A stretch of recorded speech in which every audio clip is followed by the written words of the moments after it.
今天我们来聊聊一场充满讽刺意味的现实剧。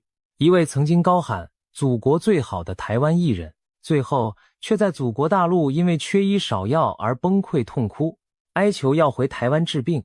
他就是刘乐妍，一位被封为女版黄安的争议人物。刘乐妍的故事可谓跌宕起伏，戏剧性十足，一边爱中国，一边求台湾。究竟是什么原因让他走到如此境地？今天就让我们深入探讨刘乐妍从意气风发的亲中艺人到如今进退维谷的人生转折。刘乐妍是谁？许多人大概对这个名字感到陌生。事实上，早在2000年代中期，刘乐妍便以女团 Fantasy 四女 F4 成员的身份在台湾演艺圈出道。当年她凭借亮眼的外形和傲人的身材博得一些关注，但演艺事业始终不温不火，在竞争激烈的台湾娱乐圈中没能闯出大名堂。2016年，30多岁的刘乐妍下定决心转往中国大陆发展，寻找新的机会。彼时的中国娱乐市场蓬勃发展，对许多台湾艺人而言充满诱惑。刘乐妍也满怀憧憬的北上，期待在祖国的怀抱中迎来事业第二春。初到大陆时，刘乐妍默默无闻，资源人脉都有限。为了在当地站稳脚跟，他选择了一条特殊的成名之路，高调表态爱中国，唱衰台湾，以吸引关注。这种做法在过去也有前例，最著名的莫过于歌手黄安。黄安身为台湾人，却常年在大陆大力宣传统一，检举批斗台湾独派人士，因而在中国得到一些赞赏，在台湾则惹怒众人。刘乐妍很快就走上了类似的路，甚至有过之而无不及。不到1年，他就在网络上以亲中言论博出了名声。2017年3月，发生了台湾社工李明哲在中国被捕的事件，引发两岸舆论哗然。就在许多台湾人为李明哲遭重判感到愤慨时，刘乐妍却公然跳出来，在脸书上发表惊人言论。他声称，如果自己是中国领导人，早就把李明哲枪毙了，并称共产党现在够民主，所以李明哲才能留条命。这番近乎极端的发言瞬间让刘乐妍成为媒体焦点，支持统一的中国网友拍手叫好，觉得他爱国，立场鲜明。但台湾舆论一片哗然，许多人痛斥他丧心病狂，不认同自己的同胞。自此，刘乐妍彻底被贴上亲中艺人标签，还被台湾民众嘲讽地称为女版黄安。获得关注的刘乐妍仿佛找到了事业第二春的定位。在随后几年里，他持续在微博等社群平台发表各种亲中言论，逢中必捧，逢台必贬，态度之强硬，甚至连某些中国人都自叹不如。他多次表示自己不稀罕台湾国籍，认为自己是堂堂正正的中国人。他声称支持两岸统一是发自内心的信念，甚至透露他的爷爷和外公都是来自中国大陆的老兵，终生对一个中国坚信不疑。在家族中，从小就叮嘱他要记得我们家在哪里。耳濡目染下，刘乐妍对祖国怀有强烈的认同。他认为自己虽生长在台湾，但绝不是所谓的外国人，迟早要回家去中国发展。他的言论一再突破台湾社会的容忍底线。例如，某次他豪言，解放军有那么多人，如果要武统台湾，我真想冲在最前面为祖国牺牲，恐怕还轮不到我呢。这种表态近乎狂热，连不少旁观者都倒吸一口凉气。可以说，在公开场合，刘乐妍极力扮演着一个爱党爱国、鄙弃故乡的角色，把自己的前途与祖国妈妈牢牢捆绑在一起。然而，刘乐妍一边高唱对中国的忠诚，一边却在现实中暴露了截然相反的一面。他离不开自己曾经瞧不起的台湾。2020年初，新冠疫情爆发，刘乐妍原本人在中国发展，然而据知情人士透露，在疫情期间他曾经低调返回台湾住院治病，而且使用了台湾的健保资源。要知道，台湾的全民健康保险制度以服务周全、收费低廉著称，几乎所有在台湾长期生活的人都受惠于此。刘乐妍先前虽然叫嚣不稀罕台湾身份，但实际上并没有放弃台湾户籍，依然保留着健保资格。当中国疫情紧张，医疗体系人满为患时，他选择回台治疗自己的健康问题。这件事他本人没有大肆张扬，毕竟和他公开宣称的立场相矛盾，但瞒得了一时，瞒不了太久。没过多久，刘乐言又在微博上发表言论，高调批评台湾的健保制度，声称他相信中国医疗技术更优秀。他甚至狂妄地说自己很遗憾一直没有感染新冠病毒，如果我感染了，或许就能亲身体验一下中国的医疗有多厉害。这番话看似对中国医疗的吹捧，实则听在台湾人耳里极为刺耳。毕竟台湾健保才刚刚救过他的命，他转头就数落嫌弃，实在是吃台湾的饭，砸台湾的锅。讽刺的是，打脸来得很快。2020年8月，河北省出现新一波新冠疫情，官方公布的确诊者活动轨迹显示，有人去过刘乐言所在的河北燕郊镇。消息传来，刘乐言立刻在微博发文，表露出恐慌的情绪，直呼自己真的很崩溃。当有网友提醒他在燕郊要小心防疫，刘乐言的回答让人大跌眼镜。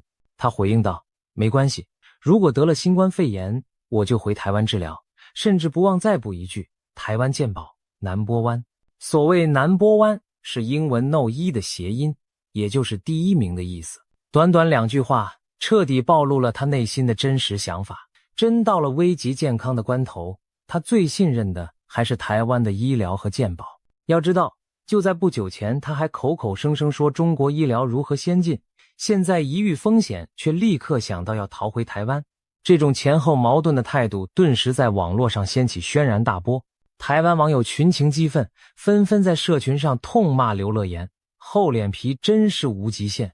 有人愤怒留言，不要啊，请你留在中国治疗，对你的祖国有点信心，绝对不要回来。还有网友嘲讽，台湾或许能治好你的新冠肺炎，但治不了你的脑残。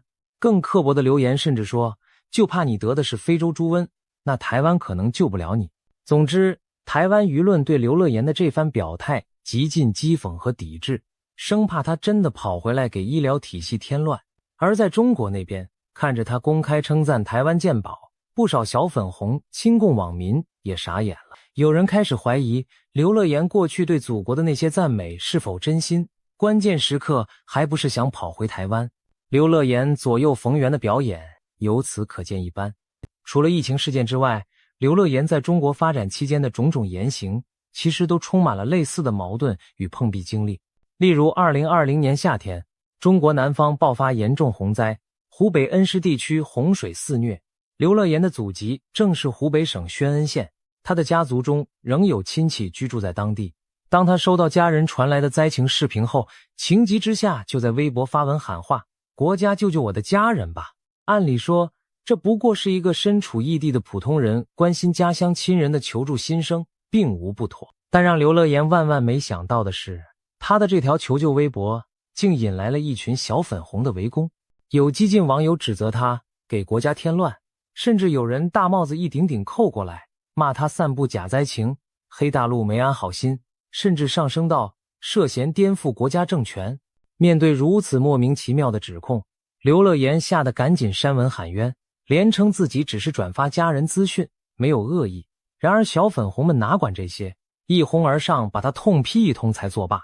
这场风波给了刘乐言迎头一棒，他原以为在中国只要自己足够爱国，就能赢得粉丝和安全感，但现实告诉他，在那片土地上讨生活，有时一句无心的求救都会被曲解为对政府的不忠，自己人稍有不慎也可能被当成敌对势力对待，这令刘乐言既委屈又心寒。说到这里，我们可以发现，刘乐言移居中国后的生活远没有他想象的那般美好。事业上，他始终没能挤入主流圈子，除了靠争议发言刷存在感，并无拿得出手的代表作。与此同时，他的个人经历也充满坎坷波折。刘乐言曾自曝在中国工作时遇人不淑，遭遇诈骗与经济损失。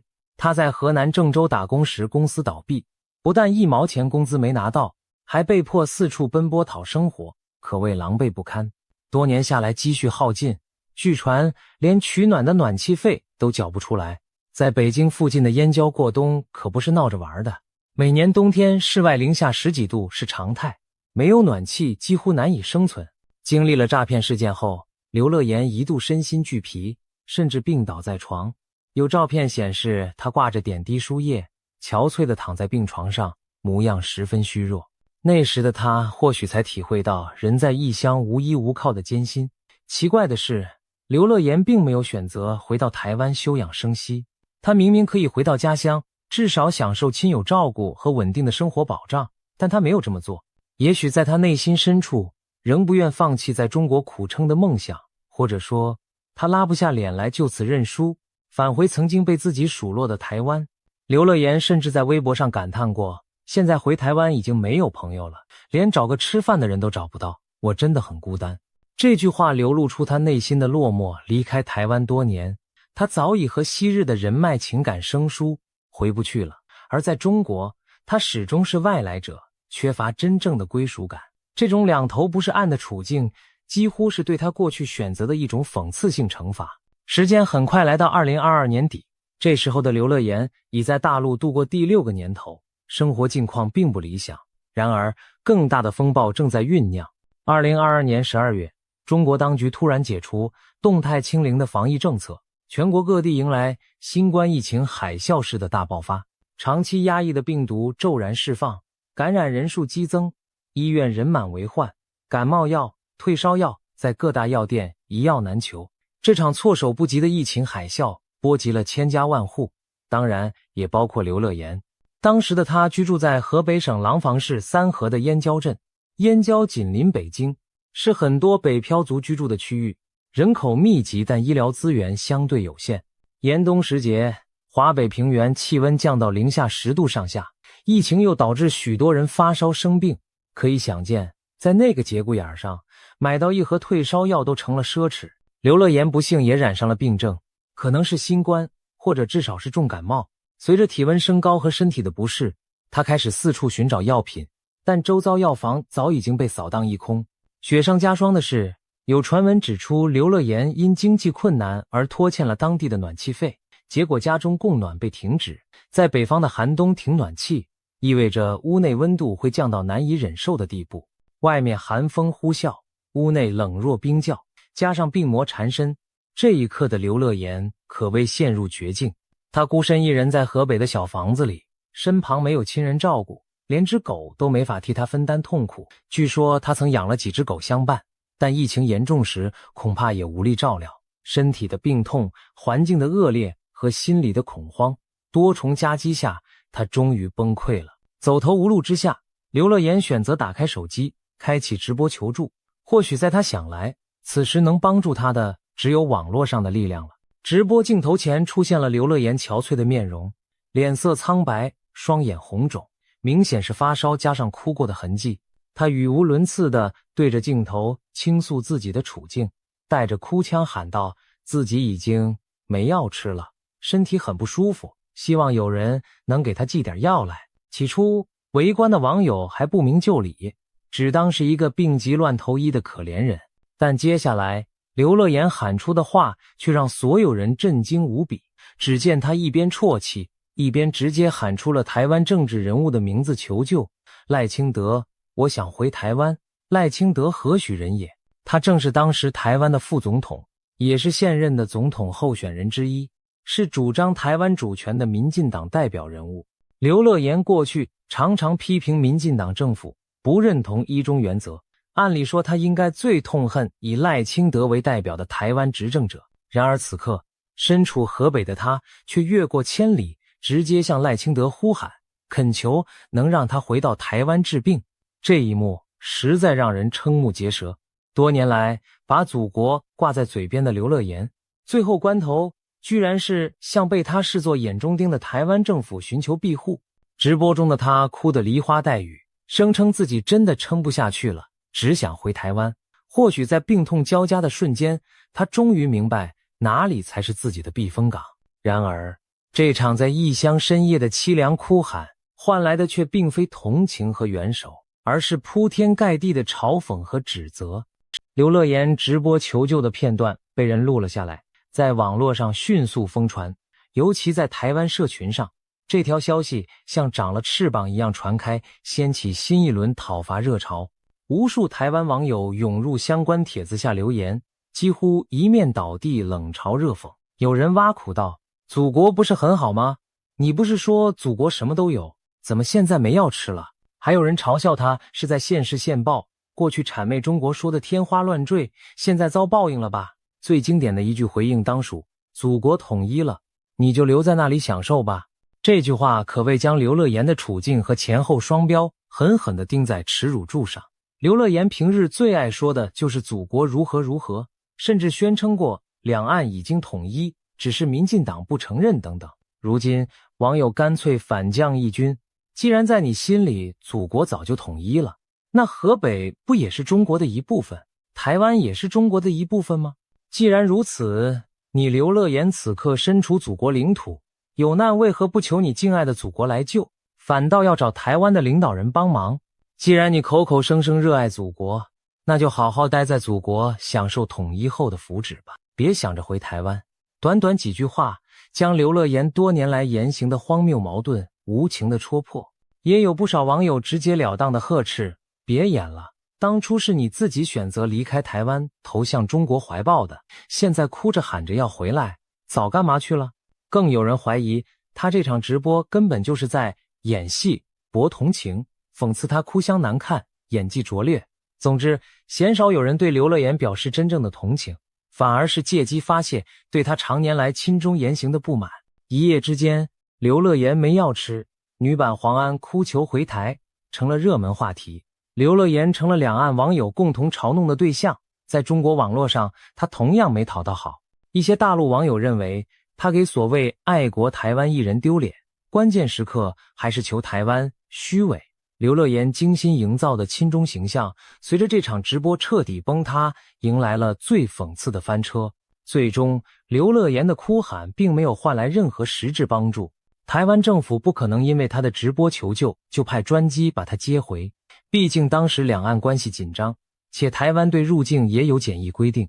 更何况他自己多年来的所作所为早已让台湾民众反感。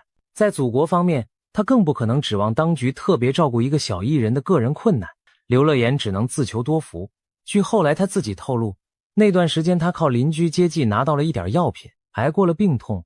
疫情潮过去之后，他的身体逐渐康复，但网络上的那段崩溃影片却永远留了下来，成为他挥之不去的黑历史。对刘乐言而言，那一晚他在河北绝望地喊出我想回台湾的声音，或许终于让他内心深处明白了一件事，自己曾经引以为傲的祖国并没有在危难时拉他一把，而他一再贬低的台湾才是他潜意识里最渴望回去的地方。但讽刺的是，台湾早已不欢迎他回来，这种两面不是人的处境，正是他自己多年来一手造成的。令人意外的是，度过这次危机后，刘乐言并没有就此改弦易辙，公开反省。相反，他很快重拾起了往日那套亲中调门，仿佛河北直播哭喊只是他人臆造的幻影。2023年，台湾陆委会和民间开始关注一些在中国发展、发言亲中的台湾艺人，讨论是否应该调查他们是否违法协助中国统战宣传。刘乐言的名字果然出现在讨论名单中。对此，刘乐言再次展现出强硬姿态。在社群媒体上，他火力全开地回击台湾方面的点名，语带挑衅地表示，我还真希望你们抓到我，并且喊话，来抓，我奉陪到底。刘乐言声称自己之所以舔共，不外乎是为了赚钱讨生活。他抱怨道，如果台湾演艺圈环境没那么差，让他赚得到钱，他又何必离乡背井到外面讨生活呢？言下之意，把他逼出走的是台湾。随后他话锋一转，继续吹捧起中国。大陆在共产党治理下发生了翻天覆地的变化，在那里发展前景远胜台湾。他强调自己对中国的支持完全是发自内心，绝非被胁迫。甚至他再次搬出家世渊源来背书自己的立场，提到他的爷爷与外公奉献半生给一个中国的事业，即便后来落脚台湾，也从未叫他把自己当外国人，反而时常嘱咐他记得我们家在哪里，要他将来回家。可见刘乐言内心始终视中国为自己的根与家。他进一步语出惊人，表示支持两岸统一是个人选择，还放话解放军那么多人要统一台湾，如果真打过来，我想冲到最前线为祖国战死，不过估计我都排不上号。这种近乎夸张的表态，无非是想证明他对祖国的忠心赤胆。然而在外界看来，经历过梅药吃事件后，他仍如此高调表忠，颇有点此地无银300两的意味。对比他之前狼狈求救台湾的一幕，许多人感到啼笑皆非。刘乐言依然选择紧抱他的祖国妈妈，不愿承认自己的错判。刘乐言的言行不仅在台湾引发哗然，在中国内部其实也引起一些侧目。2025年年初，台湾民进党中国事务部在脸书贴出了一张包含多位疑似配合中国宣传的台湾艺人的列表，刘乐言名列其中，与王心凌、杨丞琳、欧阳娜娜等知名艺人并列。这本是一份批评名单，但对刘乐言来说却似乎成了意外的高光时刻。他甚至将那张列有自己名字和众多大咖艺人的图片转贴到微博炫耀，一副与有荣焉的模样。这举动连一些中国网友都看不下去了，有小粉红留言调侃，说实话，你被列在那张图里，对你来讲还真是牌面呢。还有人恭喜他升级了，成为和天后歌王们同级别的艺人了，讽刺意味十足，甚至连黄安都被网友拿出来猛亏一番。咦，名单上怎么没有黄安？这条大鱼漏网了吗？从这些反应可以看出，大陆网友其实也明白，刘乐言的咖位远远比不上其他那些榜上有名的明星，他不过是自己贴上去蹭热度罢了。至于他微博中那声称舔共是为了赚钱的自白，也让某些小粉红颇为不满。原来你刘乐言承认了啊？之前嘴上喊爱国，其实骨子里还是嫌台湾给的钱不够，跑大陆来捞金。这番话等于戳穿了许多所谓爱国台湾艺人的真实动机，难免让人觉得虚伪。于是有人开始对他冷嘲热讽起来。或许是内外交困的压力累积到了极点。2025年4月，刘乐言终于出现了一次惊人的翻车。平日里他总是把歌颂中国、遵从当局挂在嘴边，但这次他却在微博公然开骂起了中国的官员。事情的起因相对琐碎，河北三河市某天发布了一项离奇规定，要求市区商家的招牌不允许使用红、蓝、黑3种颜色，违者必须更换招牌底色。一时间，当地许多店家叫苦不迭，不理解此规定有何用意，又不愿自掏腰包更换招牌，于是纷纷想出对策，用油漆直接将招牌喷成其他颜色，敷衍了事。这条新闻被传到网络上，引发不少吐槽。刘乐言看到后竟按捺不住心中怒火，在微博转发了相关报道，破天荒地大骂起自己所在城市的城管来。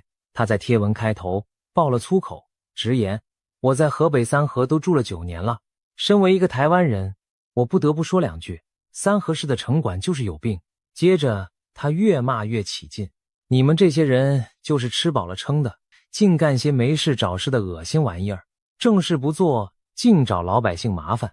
这段痛快淋漓的怒骂文字要是放在平时，一定会被他口中的小粉红痛批为不爱国。然而令人大跌眼镜的是，这次不少中国网友竟表示支持，他骂出了大家心声许多。当地居民也对乱七八糟的招牌规定不满，见一向亲共的刘乐言都跳出来骂政府，反而觉得解气。可以说，刘乐言这次是因民生问题罕见地站在了普通人一边，怒怼起官僚来，而且言辞之激烈，连平常敢怒不敢言的当地人看了都瞠目。有人打趣，连舔共艺人都看不下去了，可见这些城管有多烦民。当然，刘乐言这番辱骂当局的言论也让很多人惊掉下巴，毕竟在中国，公开骂政府是有风险的，尤其是像他这种有点名气的网红艺人。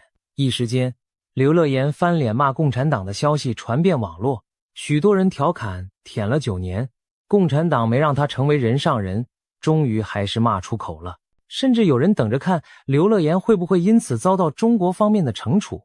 据传没多久，他就收到了当地有关部门的约谈通知，被请去喝茶提醒。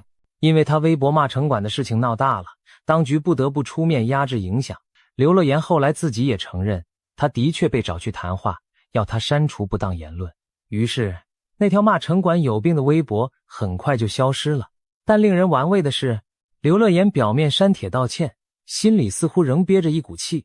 此后不久，他又陆续在微博抱怨了一些在中国生活的不愉快经历，比如他爆料自己曾在燕郊街头被流氓拦下勒索10块钱，报警后警察却迟迟不到场，让他气愤又失望。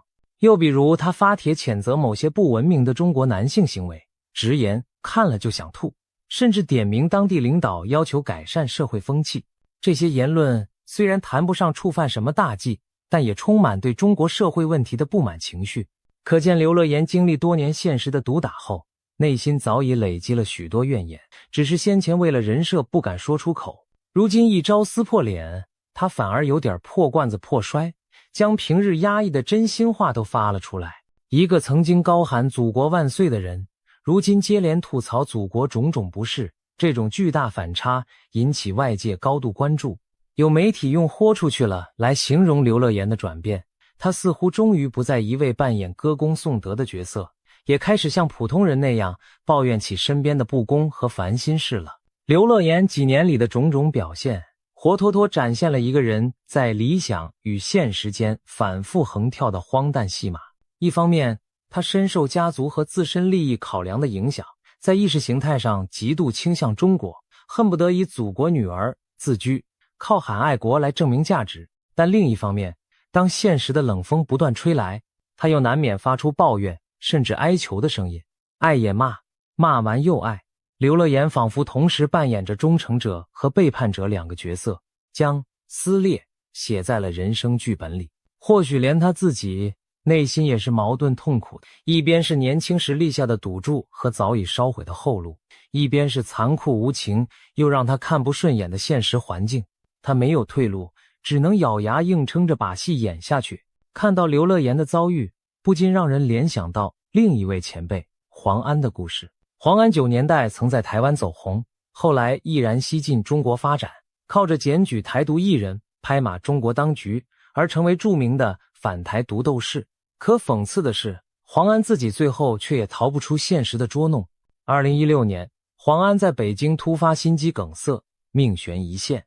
彼时他人在祖国心脏北京，理应立即就近接受中国顶尖医疗救治，但情况紧急下，黄安选择的却是连夜搭乘医疗专机返台，在台北的医院接受了心脏绕道手术，保住了一命。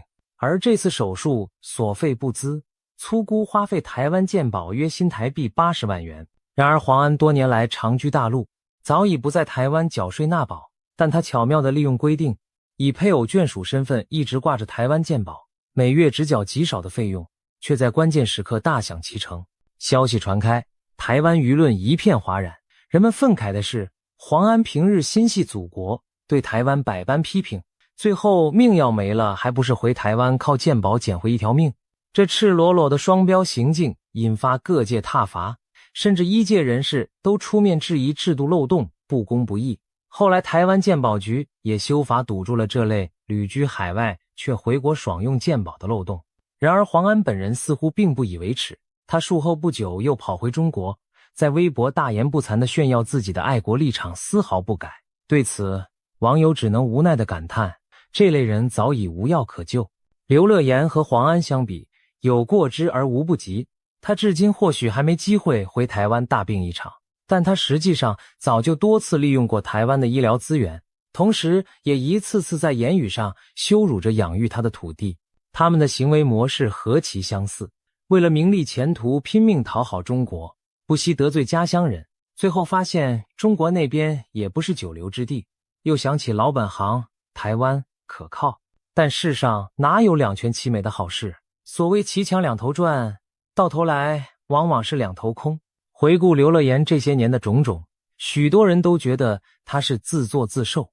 正如不少网友所说，亲共艺人的下场，请大家引以为戒。他用亲身经历告诉世人一个浅显的道理：人在做，天在看。为了眼前利益而毫无底线的站队表演，也许一时能讨好掌声，但终究会付出代价。刘乐言曾经以为自己找到了通往名利的捷径，岂料那条路却通向了一条死胡同。在台湾，他早已失去了信任和口碑；在中国，他也从未真正融入主流圈子，更得不到应有的尊重。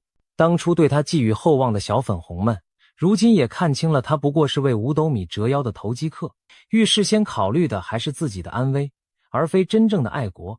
而他口口声声敬仰的祖国，除了一开始利用他来唱唱统战高调，并没有给他多少实质的庇护和报偿。那么刘乐言的未来会如何呢？截至目前，他依然留在中国打拼，但发展前景暗淡。